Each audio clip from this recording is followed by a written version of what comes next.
Ecological pyramid. Ecological pyramid हम लोग देखते हैं, ये बहुत ही जो है अच्छा कॉन्सेप्ट है। इस इकोलॉजिकल पिरामिड से किसी भी जो इकोसिस्टम होता है उसके वास्तविक स्वरूप का हमें पता चलता है इकोलॉजिकल पिरामिड से। है इस पिरामिड में उस इकोलॉजिकल सिस्टम के ज्यामितीय स्वरूप में प्रदर्शन किया जाता है ना, एक ट्रायंगल के लिए। इसमें क्या होता है, यहाँ देखो क्या लिखा है, पारिस्थितिक पिरामिड। पारिस्थितिक पिरामिड से ये पारितंत्र लिखा हुआ है, ये गलत लिखा हुआ है, क्या लिखा है, पारितंत्र। पारितंत्र के स्वरूप का बोध होता है ना, कैसा है। अब स्वरूप कैसा, इसमें क्या होता है कि एक आरेखीय प्रदर्शन है, ये गलत लिखा हुआ है, ये आरेखीय प्रदर्शन है। आरेखीय मतलब ज्योमेट्रिक रिप्रेजेंटेशन, जिसमें एक आधार अक्ष होता है और इस आधार अक्ष पे क्या होते हैं, मौलिक उत्पादक होते हैं। आधार अक्ष मतलब ये नीचे वाले, अगर हम यहाँ एक डायग्राम बनाएं ऐसे ऐसे, है ना, तो ये इसका बेस एक्सिस है, आधार अक्ष। और इस पे क्या होते हैं, मौलिक उत्पादक होते हैं, मान लो पेड़ पौधे हो गए, है ना, इस पे पेड़ पौधे हो गए। ये ट्रॉपिक लेवल नंबर 1 होता है ना, इसमें प्रोड्यूसर होते हैं। आधार एक्सिस पे मौलिक उत्पादक होते हैं तथा लंबवत अक्ष पर क्रमिक पोषण स्तर होता है। लंबवत अक्ष पर मतलब इधर की तरफ, इसमें क्रमिक पोषण स्तर होता है, ऐसे ऐसे ऐसे, मतलब trophic level number 1, trophic level number 2, trophic level number 3, trophic level number 4। इस तरीके से ऊपर की तरफ जाएंगे तो क्रमिक पोषण स्तर होते हैं, है ना। और क्रमिक पोषण स्तरों में हम जानते हैं क्या होते हैं, है ना। दूसरे नंबर पे शाकाहारी जंतु होते हैं, तीसरे मांसाहारी होते हैं और चौथे पे सर्वाहारी होते हैं। तो 4 ट्रॉपिक लेवल होते हैं। तो क्रमिक पोषण स्तरों को हम ऊपर की तरफ दर्शाते हैं और नीचे सबसे होते हैं उत्पादक या आधार, जो है मौलिक उत्पादक होते हैं, प्रोड्यूसर होते हैं। तो ये इसका जो है आरेखीय प्रदर्शन है, इस तरीके का होता है पिरामिड। और इसका जो आकार होता है वो पिरामिड की तरह इसलिए हो जाता है, ऊपर सकरा और नीचे चौड़ा, क्योंकि जो है इसमें होता क्या है कि जो इकोसिस्टम में इसमें 3-4 चीजें होती हैं, जैसे संख्या हो गया, है ना, और ये देखो ये संख्या, ये सकल बायोमास और ये ऊर्जा, 3 चीजें हैं उनकी, संख्या, सकल बायोमास और ये ऊर्जा, है ना। यहाँ से देखो, इसको पढ़ो तो समझ आएगा। आहार श्रृंखला के क्रमिक उच्च पोषण स्तरों में, आहार श्रृंखला के क्रमिक उच्च पोषण स्तरों में प्रजातियों की संख्या, संख्या मतलब नंबर ऑफ जो है प्लांट्स, नंबर ऑफ जो है स्पीशीज या जंतु जो शाकाहारी हैं या मांसाहारी, उनकी संख्या गिनो ऐसे ऐसे, तो गिनने में जो संख्या आएगी वो संख्या, है ना। और सकल बायोमास, बायोमास का मतलब ये है कि उनका जो शरीर का भार है, शरीर के शुष्क भार को ही बायोमास कहते हैं।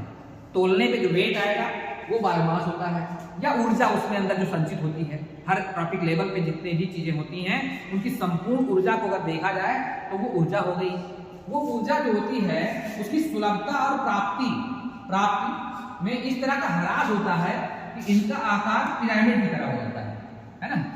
इस तरह का ह्रास होगा इसमें कि इनका आकार पिरामिड हो जाएगा, मतलब नीचे वाले में संख्या ज्यादा होगी, नीचे वाले बायोमास ज्यादा होगा, इसमें एनर्जी ज्यादा होगी। और जैसे जैसे ऊपर जाएंगे उनकी संख्या में कमी आएगी, उनकी ऊर्जा में कमी आएगी, उनके बायोमास में कमी आएगी, है ना, क्योंकि नीचे ज्यादा उपलब्ध है ऊर्जा। ऊपर की तरफ जाएंगे ऊर्जा कम होगी, उनकी संख्या भी कम होगी, उनका बायोमास भी कम होगा, और इस तरीके से नीचे चौड़ा आधार बनेगा और ऊपर सकरा हो जाएगा और एक पिरामिड के रूप में संरचना दिखाई देगी, है ना। जैसे मिस्र में तमाम पिरामिड होते हैं, ऊपर की तरफ सकरे होते हैं, नीचे की तरफ चौड़े होते हैं, वैसे ये संरचना लिए होता है और इसीलिए इसको हम पारिस्थितिक पिरामिड कहते हैं, है ना, पारिस्थितिक पिरामिड कहते हैं। इसमें 3 प्रकार के होते हैं, 3 प्रकार में डिवाइड करते हैं। जैसे यहाँ 3 संख्या, बायोमास, ऊर्जा, ये 3 चीजें, 3 कंपोनेंट होते हैं किसी इकोसिस्टम में जो है आगे बढ़ने के, है ना। उसी आधार पर ये 3 प्रकार के होते हैं पिरामिड। एक होता है नंबर पिरामिड, एक होता है बायोमास पिरामिड और दूसरा होता है एनर्जी पिरामिड या ऊर्जा पिरामिड, है ना। 3 टाइप के पिरामिड होते हैं। इन तीनों से क्वेश्चन आते हैं कई बार, है ना। इसमें यही पूछा जाएगा कि ये पिरामिड सीधा होगा या पिरामिड उल्टा होगा, है ना। कभी कभी क्या होता है, टॉप प्रेडेटर की संख्या ज्यादा होती है, उनका बायोमास ज्यादा होता है और नीचे उत्पादक कम होते हैं, है ना। तो जब कम होंगे नीचे तो ऐसे उल्टा हो जाएगा, है ना। तो इन्वर्टेड है कि अपराइट है, तो ये दोनों चीजें हमें देखना होगा इसमें, इसी से क्वेश्चन आता है। ये भी पूछ सकता है कि इकोलॉजिकल पिरामिड के सबसे बेस पे क्या होते हैं, टॉप प्रेडेटर होते हैं या प्रोड्यूसर होते हैं, है ना, प्रोड्यूसर होते हैं, उत्पादक होते हैं। तो ये चीज़ें देख सकते हैं, है ना। सबसे पहला देखते हैं कि जो है संख्या पिरामिड क्या होता है। संख्या पिरामिड एक बृहद पारिस्थितिक तंत्र में है मौलिक उत्पादकों की संख्या सबसे अधिक होती है। इसमें संख्या देखी जाती है। संख्या पिरामिड में किसी भी इकोसिस्टम में डिफरेंट ट्रॉपिक लेवल पर उपस्थित, है ना, जीव जंतुओं या पौधों की संख्या इन नंबर देखा जाता है ना। और ऐसी संख्या देखने वाले पिरामिड को ही हम संख्या पिरामिड कहते हैं, है ना। अब देखो संख्या पिरामिड कैसा होता है, उसका स्वरूप कैसा हो सकता है। अगर एक बृहद पारिस्थितिक तंत्र की बात की जाए, बृहद पारिस्थितिक तंत्र मतलब किसी बड़े जंगल की बात कर ले हम, है ना, किसी एक पूरे कॉन्टिनेंट की बात कर लें, किसी एक क्लाइमेटिक रीजन की बात कर लें, तो उसमें क्या होगा कि जो मौलिक उत्पादक होंगे, है ना, प्राइमरी प्रोड्यूसर होंगे, उनकी संख्या सबसे अधिक होगी, है ना, उनकी संख्या सबसे अधिक होगी। किसी भी बड़े इकोसिस्टम में आप देखेंगे तो जो प्रोड्यूसर होगा, हरे पौधे, घास फूस सब मिला लिया जाए, एक एक नंबर गिनेंगे हम तो उनकी संख्या अनगिनत होगी, संख्या सबसे ज़्यादा होगी। और फिर जो है क्रमिक रूप से बढ़ते हुए उच्च पोषण स्तरों में जीवों की संख्या में प्रगामी कमी होगी। प्रगामी मतलब तेजी से कमी आएगी, है ना, एक्सपोनेंशियल गिरावट आएगी। तो इस तरीके से प्रगामी जब कमी आएगी तो उसका आकार ऐसे होता है, ठीक है। ऐसी स्थिति में एक संख्या पिरामिड जो होगा वो सीधा बनेगा, है ना, सीधा मतलब ऐसे ऐसे और ऐसे, है ना। तो कोई कहे कि एक बृहद पारिस्थितिक तंत्र का जो संख्या पिरामिड होता है वो कैसा होता है, तो आपको बताना है सीधा होता है। सीधा का मतलब जो टॉप होगा वो सकरा होगा, नीचे चौड़ा होगा। तो इस तरीके से जो है संख्या पिरामिड आपका बनेगा ऐसे, ठीक है, समझ गए। तो बृहद पारिस्थितिक तंत्र में ये स्थिति है। फिर अगर घास के मैदान की बात की जाए, है ना, घास के मैदान की बात की जाए और या ये बृहद पारिस्थितिक तंत्र की बात की जाए, है ना, पहले घास के मैदान से देख लेते हैं। घास के मैदान को लेकर कभी कभी क्वेश्चन आ जाता है। तो घास का मैदान जो है एक बड़ा सा मैदान होगा, उसमें बहुत सारी घास होगी। हर अगर 1 वर्ग मीटर की बात कर ली जाए तो उतने में ही तमाम घास होगी। और एक जो शाकाहारी जीव होगा वो पता नहीं कितने वर्ग मीटर का क्षेत्र चल जाएगा अकेले, है ना, चल जाएगा ज़्यादा। इसका मतलब ये है कि जो है प्रति किलोमीटर क्षेत्र में घास यानी कि प्राथमिक उत्पादकों की संख्या बहुत ज़्यादा चाहिए हमें, ताकि कुछ थोड़े बहुत शाकाहारी जीवों का पेट भर सके, है ना। कोई हिरण है, कोई नीलगाय है ना, कोई ज़ेब्रा है, या कोई जो है जिराफ है, ये सब शाकाहारी जीव हैं। इनको बड़े एरिया में भोजन की जरूरत होती है, बड़े एरिया में चारागाह की जरूरत होती है ना। जब बड़े एरिया में चारागाह हो तभी इनका पेट भर पाएगा, तभी इनका जीवन चल जाएगा। यानी कि प्राथमिक उत्पादकों की संख्या ज़्यादा होगी घास की, और उन पर निर्भर क्रमिक पोषण जो है वो ऊपर स्तर के जीवों की संख्या घटेगी, तभी उन्हें पर्याप्त मात्रा में भोजन मिल पाएगा, है ना, भोजन तभी उन्हें पर्याप्त मात्रा में मिल पाएगा। तो इस तरीके से जो है आप ये देखेंगे कि जो है जो घास का मैदान होता है उसमें क्रमिक उच्च पोषण स्तरों पर जीवों की संख्या में कमी आने की वजह से ये पिरामिड भी सीधा बनेगा, है ना। घास के मैदान का, है ना, अगर घास के मैदान की बात की जाए, इसका डायग्राम बना दो। घास के मैदान का पिरामिड जो है सीधा होगा, संख्या पिरामिड, है ना। कैसा पिरामिड? संख्या पिरामिड। सर लेकिन जैसे पारिस्थितिकी तंत्र का बात कर रहा है तो इसमें हमारा समुद्र भी आ जाएगा, तो समुद्र में तो उल्टा बनेगा जैसे। नहीं, संख्या पिरामिड उसमें भी सीधा रहेगा। सर समुद्र में तो ऊपर सबसे ज़्यादा संख्या होगी, जैसे मछलियों की, नीचे कौन से ऑर्गेनिज्म बहुत कम होते हैं। नहीं, फाइटोप्लैंक्टन की अगर बात की जाए तो वो सबसे ऊपर ही तो होते हैं, तो उसमें उनकी संख्या असंख्य होती है, तो उल्टा तो बनेगा। उल्टा नहीं बनेगा। संख्या पिरामिड उनका भी सीधा बनेगा। बायोमास पिरामिड उल्टा बनेगा। बायोमास पिरामिड जब हम उसको तोलेंगे तो प्राथमिक उत्पादकों का बायोमास कम आएगा, संख्या ज़्यादा रहेगी, क्योंकि अगर इतना भी पानी ले लें तो उसमें फाइटोप्लैंक्टन्स की अगर संख्या गिनी जाए तो असंख्य होगी, बहुत छोटे छोटे होते हैं, संख्या बहुत हो जाएगी, बायोमास कम होगा उनका, है ना। छोटे छोटे होते हैं लेकिन उनके अंदर जो है वेट कम होता है। तो इसलिए बृहद पारिस्थितिक तंत्र का मतलब ये है कि इतना भी बड़ा नहीं कि पूरी पृथ्वी ले लिया जाए, है ना। अगर पूरी पृथ्वी भी ले लोगे तब भी सीधा ही बनेगा, क्योंकि प्राथमिक उत्पादकों की संख्या तब भी ज़्यादा होगी, है ना। क्योंकि हरे पौधे और हरे उत्पादकों में बहुत सारी चीज़ें आ जाती हैं, वो छोटी छोटी भी होती हैं। घास, एक घास उगी है तो वो एक हो गई, है ना, चाहे एक पेड़ है तो वो भी एक है। एक घास है तो घासों की संख्या बहुत होती है, अगर उसको गिनने लगो तो बहुत ज़्यादा हो जाएगी। तो इस प्रकार से जो संख्या पिरामिड है वो बृहद पारिस्थितिक तंत्र का सीधा ही होगा, और घास के मैदान का भी सीधा ही होगा, है ना। उल्टा केवल संख्या पिरामिड में एक ही चीज होता है, वो है एक वृक्ष का। एक वृक्ष अगर है, जो एग्जाम्पल यहाँ देगा, उल्टा पिरामिड कहाँ बनेगा, देखो जो संख्या पिरामिड है, अगर उसको उल्टा, सारे पिरामिड संख्या पिरामिड में सीधे होंगे, क्योंकि प्राथमिक उत्पादों की नंबर अगर देखी जाए तो हर स्थिति में, चाहे समुद्र हो, चाहे स्थल हो, चाहे बृहद हो, चाहे घास का मैदान हो, सब में से ज्यादा रहेगा। लेकिन अगर एक वृक्ष को हम संख्या पिरामिड पे तोलें तो उसका जो पिरामिड बनेगा वो उल्टा बनेगा। क्यों? क्योंकि यहाँ पर एक वृक्ष जो है उसकी संख्या है एक, अकेले एक, लेकिन उस पर जो डिपेंडेंट जीवों की संख्या है उसमें चाहे शाकाहारी हो, चाहे परजीवी हो, चाहे जो भी हो, है ना, उनकी संख्या बढ़ेगी, तेजी से बढ़ेगी, है ना। तो पहला जो उत्पादक है प्राथमिक उत्पादक, ट्रॉपिक लेवल नंबर 1, है ना, इसकी जो संख्या होगी वो 1 होगी, और उस पर जो है उच्च क्रमिक पोषण स्तरों पे जो उस पर निर्भर संख्या होगी वो बढ़ती चली जाएगी, है ना, तो बढ़ती चली जाएगी, ऐसे बढ़ती चली जाएगी, तो ये बनेगा जो है उल्टा, ऐसे, ठीक है।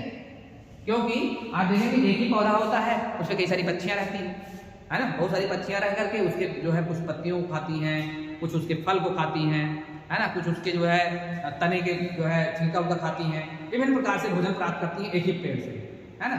वो सारी उस पर डिपेंडेंट होंगी, उनकी संख्या एक से कहीं ज़्यादा होगी, बहुत ज़्यादा होगी, है ना।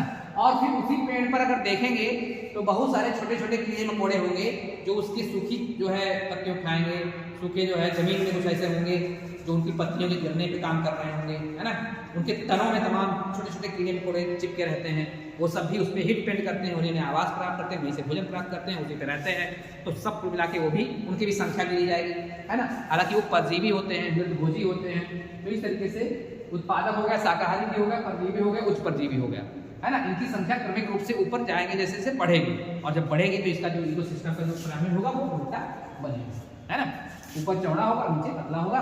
इस प्रकार से जो एक वृक्ष है, एक वृक्ष का जो संख्या पिरामिड होता है वो उल्टा बनता है, इन्वर्टेड पिरामिड बनेगा, ठीक है। तो संख्या पिरामिड हो गया खत्म। अब हम आगे देखते हैं बायोमास पिरामिड, है ना। बायोमास पिरामिड बहुत बढ़िया होता है, ये देखो बायोमास पिरामिड क्या होता है, तो ये देख लो।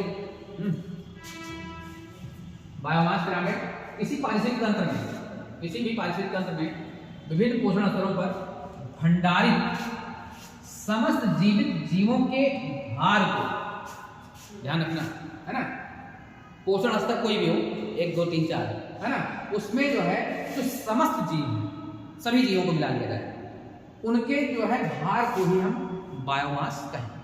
बायोमास वही होता है, उसको अगर से लाके तोलें तो तोलेंगे, है ना, और उसको जो है प्रदर्शित करने वाले पिरामिड को जो है, ये पिरामिड लिखा होना चाहिए यार, पिरामिड को बायोमास पिरामिड कहते हैं। उसको प्रदर्शित करने वाले पिरामिड को बायोमास पिरामिड कहते हैं। अब इसमें देखो कि क्या होता है, इसमें एक सीधा भी है और एक उल्टा भी है, इसको देखते हैं कि कौन कौन सी चीजें क्या क्या है।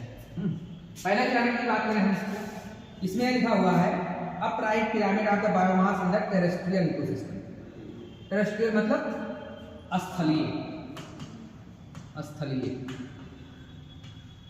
है ना, टेरेस्ट्रियल मतलब हमेशा स्थलीय समझना। स्थलीय जो पिरामिड होगा बायोमास का वो हमेशा सीधा होगा, क्योंकि जो प्राथमिक उत्पादक हरे पौधे, घास फूस ये सब हैं, इनको अगर मिला करके तोला जाए तो उसका वेट ज्यादा है ना।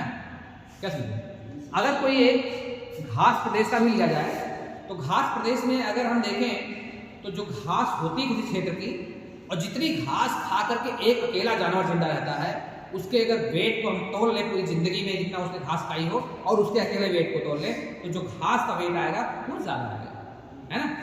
तो घास का वेट ज्यादा आएगा, इसका मतलब उसका बायोमास ज्यादा होगा शाकाहारी जंतुओं की अपेक्षा। और कई शाकाहारी जंतुओं को खा के एक अकेला मांसाहारी जीव जिंदा रहेगा, है ना। एक अकेले मांसाहारी जीव को जिंदा रहने के लिए कई शाकाहारी जीवों को भक्षण करना पड़ेगा, अपनी पूरी लाइफ में पता नहीं कितने शाकाहारी जीवों को खा चुके होगा। इसका मतलब यह है कि मांसाहारी जीवों की अपेक्षा शाकाहारी जीवों की संख्या अधिक होनी चाहिए, यानी मांसाहारी जीव उससे कम होंगे, उसके ऊपर वाला और कम होगा क्योंकि उसको इससे ज्यादा खाना पड़ेगा, है ना। तो जैसे क्रमिक ऊपर वाले पोषण स्तरों में जाएंगे वैसे वैसे जीवों की संख्या कम होगी, और कम होगी तो बायोमास भी कम होगा। तो इसलिए जो स्थलीय क्षेत्र होता है, स्थलीय क्षेत्र का जो बायोमास पिरामिड होता है वो हमेशा सीधा होता है, ठीक है, ये सीधा बनेगा, अपराइट होगा, ऊपर की तरफ नुकीला होगा, नीचे की तरफ चौड़ा होगा, तो ये सीधा एक बायोमास पिरामिड बनेगा। लेकिन अगर वहीं हम समुद्री क्षेत्र की बात करें, है ना, समुद्री क्षेत्र की बात करें, है ना, मैराइन इकोसिस्टम में आप जाएंगे जब, तो उसमें जो प्राइमरी प्रोड्यूसर होंगे, है ना, नीचे सबसे प्रोड्यूसर वाला होगा, ये वाला पोर्शन, इसमें होंगे प्रोड्यूसर। प्रोड्यूसर कौन होते हैं वहां पर प्लैंक्टन होते हैं, हरी घास होती है, समुद्री घास वगैरह होती है, तो वो सब जो घास होती है या जो प्लैंक्टन होते हैं उनका जब बायोमास निकालेंगे हम तो बहुत ज़्यादा नहीं निकलेगा, है ना। उसकी अपेक्षा जो बड़ी बड़ी मछलियाँ होती हैं उनका बायोमास ज़्यादा है ना, क्योंकि वो बहुत सारी चीज़ों को खाएंगे, और खाएंगे तो अपना जो है वेट बढ़ाएंगे, और वेट जब बढ़ाएंगे तो इनका बायोमास बढ़ता चला जाएगा। अगर सारी मछलियों को, बड़ी बड़ी मछलियों को तोला जाए, एक ही मछली सोचो 11 हाथी के बराबर होती है ना, तो इस तरीके से कई सारी घोड़े पकड़ लें तो बहुत ज़्यादा हो जाएगा। तो इस प्रकार से हम उसमें देखेंगे जो प्लैंक्टन्स होते हैं उनका वेट उतना ज़्यादा नहीं होता, संख्या बहुत ज़्यादा होती है लेकिन वेट बहुत कम होता है, बहुत छोटे छोटे होते हैं, बहुत न्यूट्रिएंट्स से भरे होते हैं, उसमें एनर्जी खूब होती है लेकिन वेट ज़्यादा नहीं होता है। तो इस तरीके से जो प्रोड्यूसर होते हैं उनका वेट कम, और उनके ऊपर निर्भर क्रमिक पोषण स्तरों पे, उच्च पोषण स्तरों पे जो जीव होते हैं उनका बायोमास अधिक होता है, उनका वेट ज़्यादा होगा। तो जब वेट ज़्यादा होगा ये उल्टा बनेगा, है ना, यानी उच्च पोषण स्तरों पे बायोमास अधिक संचित है और निम्न पोषण स्तरों पे जो है कम बायोमास है ना। इसीलिए जो समुद्री क्षेत्र है उनका जो है बायोमास पिरामिड बनेगा वो बनेगा उल्टा, उल्टा बायोमास पिरामिड। ये बिंदी नहीं रह गया, बायोमास पिरामिड। देखें तो समुद्री क्षेत्रों का उल्टा बायोमास पिरामिड और स्थलीय क्षेत्रों का सीधा बायोमास पिरामिड, तो उल्टा सीधा चलता रहता है। ठीक है, तो बायोमास पिरामिड से हम लोग अब आगे बढ़ते हैं। ठीक है, अब हम देखते हैं ऊर्जा पिरामिड। ऊर्जा पिरामिड को हम लोग देखते हैं। ऊर्जा पिरामिड के साथ खास बात यह है कि हमेशा सीधा होता है ना, हमेशा सीधा होता है। इसमें हम ये चीज देखते हैं कि हर ट्रॉफिक लेवल पर कितनी ऊर्जा संचित है, कितनी मात्रा में ऊर्जा उसमें स्टोर्ड है। जो ऊर्जा की मात्रा होगी वही जो है उस बायोमास की जो है उसको सीधा या उल्टा बताएगी, है। तो हम ये देखते हैं ये जो पिरामिड होता है वो सदैव सीधा होता है। देखो पहली लाइन में लिखा है ऊर्जा पिरामिड सदैव सीधा होता है, क्योंकि जब ऊर्जा किसी विशेष पोषण स्तर से अग्र पोषण स्तर, ये पोषण होना चाहिए, अग्र पोषण स्तर में पहुंचती है तो हर स्तर पर ऊष्मा के रूप में ऊर्जा का ह्रास होता है।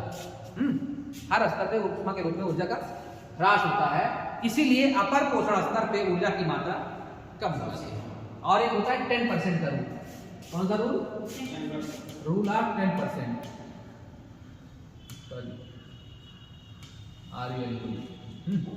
10% का रूल। ये रूल ये कहता है कि हर पोषण स्तर से अगले उच्च पोषण स्तर पर केवल 10% एनर्जी ही आगे बढ़ पाती है, बाकी वही नष्ट हो जाती है, उसी पोषण स्तर पे नष्ट हो जाती है। मतलब पेड़ पौधे जो हैं और जितनी मात्रा में उन्होंने ऊर्जा बनाई है, जितनी मात्रा में उन्होंने ऊर्जा अपने जो है पोषण स्तर पे बनाई है, उनमें से 90% ऊर्जा उसी स्तर पे नष्ट होकर के या तो जमीन मिल जाएगी या आकाश में उड़ जाएगी, वो अगले उस पोषण स्तर पे नहीं जा पाएगी। केवल 10% एनर्जी ही अगले पोषण स्तर पे जो है ट्रांसफर होकर के उसके शरीर भार में परिवर्तित होगी, कन्वर्ट होगी, है ना। बाकी सब वही नष्ट हो जाएगी। और नष्ट किस तरीके से होती है? मान लो कि सभी ऊर्जा को उसने अगले पोषण स्तर पे गया ही नहीं, वहीं पर नष्ट हो गया, खाया ही नहीं गया, है ना। तो इस तरीके से अगले पोषण स्तर पे कम पहुंच पाती है। ये नियम कहता है। आहार श्रृंखला में, ये देखो यहाँ पर लिखा हुआ है, आहार श्रृंखला में प्रत्येक पोषण स्तर से ऊपर उपभोक्ता मात्र 10% ऊर्जा को ही शरीर भार के रूप में रूपांतरित कर पाते हैं। शरीर भार के रूप में केवल 10% एनर्जी ही रूपांतरित कर पाते हैं, बाकी सब नष्ट हो जाती है, बाकी सब नष्ट हो जाती है। पूरी ऊर्जा तो भाई जो प्राइमरी प्रोड्यूसर है, हरे पौधे हैं उनमें संचित है ना। अब इसके ऊपर जाना है तो प्राइमरी प्रोड्यूसर के बीच में जितनी ऊर्जा होगी वो तो होगी, लेकिन उससे अगले वाला जो पोषण स्तर होगा वो केवल 10% एनर्जी उधर से लेकर के अपने शरीर भार में बदल पाएगा। शरीर भार का मतलब ये है कि आप खा तो खूब रहे हो लेकिन आप मेहनत भी खूब कर रहे हो। जब मेहनत कर रहे हो तो वो ऊर्जा नष्ट हो रही है ना। हरे पौधे कोई ऊर्जा नष्ट नहीं करते, लेकिन शाकाहारी जीव तो नष्ट करते हैं, क्योंकि उन्हें चलना फिरना पड़ता है, उन्हें अपने शिकार से बचना है, अपना जो शिकारी है उनका उससे भी बचना है, भाग दौड़ के अपना जीवन बचाना है। दूसरा अपने को भोजन भी प्राप्त करना है ना। भोजन प्राप्त करने के लिए भी उन्हें चलना पड़ेगा, चारागाह से चारागाह, पेड़ से पेड़, है ना। बहुत उछल कूद मचानी पड़ेगी। बंदर वंदर होते हैं, आप देखते होंगे, है ना। भोजन प्राप्त करने के लिए बहुत लंबी लंबी दूरी तय करते हैं, है ना। मतलब उनका एक क्या उद्देश्य है, भोजन प्राप्त करना दिनों रात सक्रिय रहते हैं। तो इस तरीके से जो है कोई भी जीव है, शाकाहारी जीव है अगर, तो उसको दो काम करना है। एक तो यह है कि अपने प्रेडेटर्स से बचे रहना है, अपने जो शिकारी जो है अपर लेवल के, है ना, मांसाहारी जीव हैं, उनका शिकार भी करते रहते हैं, तो उनसे बचना है। उसके बचने के लिए उन्हें बहुत दौड़ भाग करनी पड़ेगी, उसमें एनर्जी लॉस हो, है ना। दूसरी बात है उन्हें भोजन प्राप्त करना है, भोजन जब प्राप्त करने के लिए चलना पड़ेगा, उसमें भी एनर्जी लॉस होगी। तो दोनों ही स्थितियों में जितनी एनर्जी लॉस होती है वो असल में 90% लॉस हो जाती है। केवल 10% ऊर्जा ऐसी होती है जिससे उनके शरीर के हार के रूप में वृद्धि होती है। अदरवाइज अगर लॉस ना हो तो इतना मात्रा भोजन करते रहते हैं, पता नहीं कहाँ चला जाए, है ना। कितने मोटे हो जाए, तगड़े हो जाए, है, वो संभव ही नहीं है। तो इस तरीके से केवल 10% एनर्जी उनके शरीर भार के रूप में रूपांतरित होती है, उनके ऊतकों में वृद्धि होती है, उनके मांस में वृद्धि होती है ना।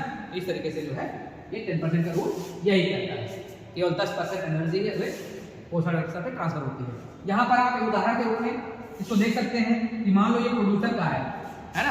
ये प्लांट्स वाला है, ट्रैफिक लेवल नंबर 1 ये है। इसमें मान लो कि 1 लाख जूल कैलोरी ऊर्जा जो है, किलो कैलोरी ऊर्जा इसमें नहीं थे। इसके बाद जो है ये कहा जाता है, नियम ये है कि अगले पोषण स्तर पे जो शाकाहारी जीव होंगे, हर्बीवोरस, है ना, उनके शरीर भार में केवल 10% एनर्जी ही कन्वर्ट होगी। 1 लाख का 10% यानी 10,000, है ना। और फिर ये 10,000 इसके अंदर स्टोर होगा। उसके बाद अगले पोषण स्तर पे यानी सेकेंडरी कंज्यूमर, है ना, सेकेंडरी कंज्यूमर या ट्रैफिक लेवल नंबर 3, और ये है ट्रैफिक लेवल नंबर 2। तो 3 में क्या होता है, कार्निवोरस होते हैं, है ना। कार्निवोरस का मतलब मांसाहारी जीव। मांसाहारी जीव जो होंगे उनको और मेहनत करनी पड़ेगी, क्योंकि उनको अपना शिकार पकड़ने के लिए अब घास नहीं खाना है, घास तो स्थिर है ना, उसको गए खा लेंगे। लेकिन जो शाकाहारी जीव है उनके अंदर पैर वैर है ना, हाथ पैर भगवान ने दिया है, तो अपना जीवन बचाने के लिए भागेंगे। अब जब भागेंगे तो उन्हें चेज करना पड़ेगा, और चेज करना पड़ेगा और मेहनत करनी पड़ेगी। जब और मेहनत करेंगे तो और एनर्जी लॉस होगी और श्वसन करना पड़ेगा, है ना। तो इस तरीके से बढ़ते पोषण स्तर के साथ उन्हें और मेहनत करनी पड़ती है, और जो मेहनत करनी पड़ती है तो उससे तो जो है उनका एनर्जी लॉस और होता है। तो ये भी इस लेवल से जितना भी एनर्जी उधर ट्रांसफर होगी केवल 10% अपने शरीर भार के रूप में रूपांतरित कर पाएंगे, नहीं अपने अंदर स्टोर कर पाएंगे, बाकी सब नष्ट हो जाएगी, एटमॉस्फेयर में चली जाएगी। तो इस तरीके से यहाँ से जब ऊर्जा गई तो इधर केवल 1000 पहुंची, अगले में केवल 100 पहुंची, अगले में केवल 10 पहुंची। तो इस तरीके से प्रगामी रूप से अगले उच्च पोषण स्तरों में ऊर्जा की मात्रा में कमी आ रही है। और जब कमी आ रही है तो इसीलिए ये जो पिरामिड बनेगा ये जो है सीधा बनेगा, सीधा अपराइट, है ना। ये सीधा बन रहा है, मतलब नीचे चौड़ा रहेगा, ऊपर पतला हो जाएगा, क्योंकि ऊपर के पोषण स्तरों पे जो एनर्जी है वो कम है और नीचे ज़्यादा है। संपूर्ण एनर्जी की बात हो रही है। इसमें जितने भी जीव हैं सबका एनर्जी मिला लिया जाए, और इसमें जितने भी जीव हैं उन सबका एनर्जी मिला लिया जाए। यहाँ पर एनर्जी ज़्यादा है, यहाँ पर एनर्जी कम है, क्योंकि बीच में बहुत तेजी से एनर्जी लॉस होती है। लॉस किस तरीके से होती है, लॉस श्वसन के द्वारा होती है ना। सांस लेते हैं जब जो जीव होते हैं तो एनर्जी लॉस होती है। सांस का मतलब ये है कि सांस भी, श्वसन भी 2 प्रकार का होता है ना। एक श्वसन होता है जो हम सांस लेते हैं, हवा अंदर बाहर लेते हैं, इसको बाह्य श्वसन कहते हैं। एक आंतरिक श्वसन होता है जो कोशिका के अंदर चलता है, उसमें ऑक्सीजन की जरूरत होती है, और वही ऑक्सीजन हम सांस के द्वारा अंदर शरीर में पहुंचाते हैं। वो जो ऑक्सीजन होता है ब्लड के माध्यम से पूरे शरीर में जाता है, और उसके माध्यम से होता है ऑक्सीडेशन, और ऑक्सीडेशन होता है ग्लूकोज का, और ग्लूकोज के टूटने से निकलती है एनर्जी, और वही ऊर्जा जो हमारे शरीर में मिलती है तो हम अपने हाथ पाँव को चला पाते हैं। हमें हाथ पाँव जितना ज़्यादा चलाना पड़ेगा उतना ज़्यादा ग्लूकोज ब्रेक होगा, उतनी ज़्यादा ऑक्सीजन की जरूरत पड़ेगी, और उतना एनर्जी लॉस होगा, है ना। इसीलिए हम जिम में जाते हैं और जिम में पसीना बहाते हैं, है ना, ताकि हमारे शरीर का जो एक्स्ट्रा फैट है उसमें जो ग्लूकोज है वो बर्न हो, वो टूटे, और टूटने से क्या होगा कि एनर्जी